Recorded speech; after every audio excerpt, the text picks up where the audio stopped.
Left without a deal. Hi again, everybody. I'm James Rapien of allbengals.com and Cincinnati Bengals Talk. And well, it felt like Lyle Collins was going to sign with the Cincinnati Bengals. Sources told allbengals.com, told me on Friday night that things were progressing in the right direction. He had dinner with, multiple Bengals representatives from, head coach Zach Taylor to quarterback Joe Burrow. And all of the interactions seemed to go as well as you could imagine during this, recruiting slash interviewing portion of the visit, and it felt like they were going to get a deal done.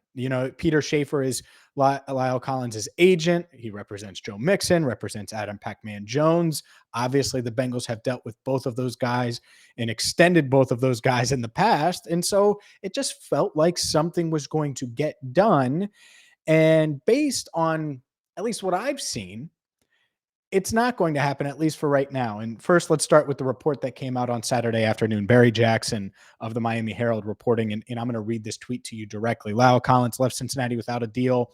There's no visit planned with the Dolphins at this time. The Dolphins, while monitoring Collins' situation, appear to be up to something else.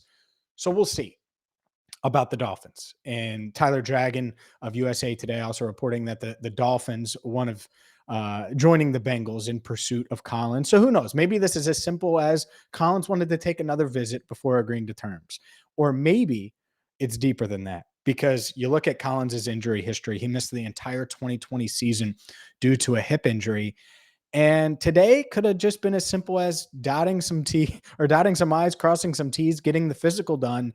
And I wonder if that was the holdup. I wonder if the Bengals looked at the physical and examined Collins, and they look at that hip, and who knows, maybe that's why the Cowboys were willing to part ways with him like they did and just release him, because they didn't think that hip would hold up long term.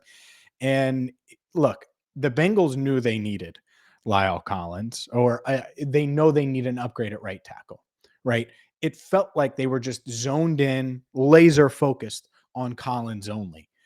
And so I think they wanted to get this deal done. Frank Pollock praised Collins. You, in our last video, you saw that as about 18 seconds of just awesome praise for the 28-year-old.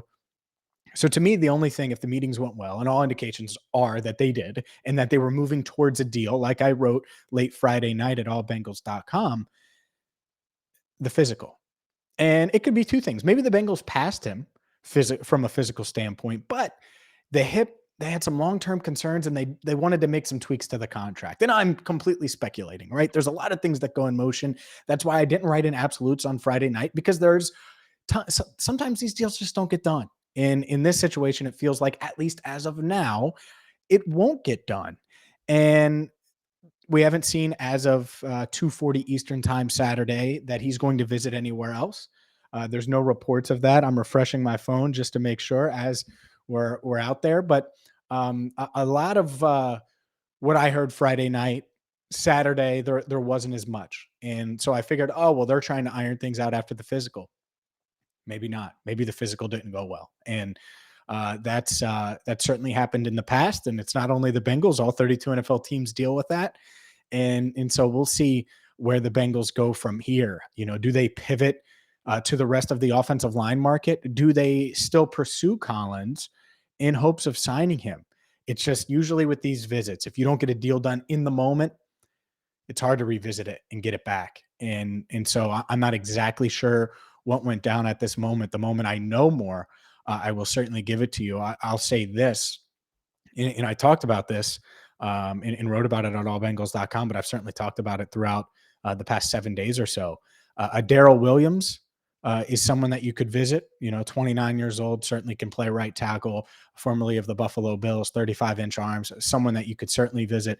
And then the other one, and the Bengals, by all indications, haven't pursued him, but maybe you pivot and you go after a JC Treader, and maybe you do the Treader Williams combo. And then that way you're really revamping the line, and maybe you're doing it for a little bit more money than you'd have had to pay Collins anyway, because I don't know contract terms. That's the thing. It was, my report seemed like everything was going in the right direction and that they were going to get a deal done, but it's not like I knew figures. It's not like I knew amounts, and they damn sure didn't talk to me about medical. So That's where we're at right now. I wanted to give you an update. I know it's not the news that Cincinnati Bengals Talk Nation wanted, but it is the news that we have as of now. So we're going to have more for you regardless if it's Lyle Collins, if it's the rest of the offensive line market, whether it's Jaron Reed, who also visited the Bengals this week, the former Kansas City defensive tackle.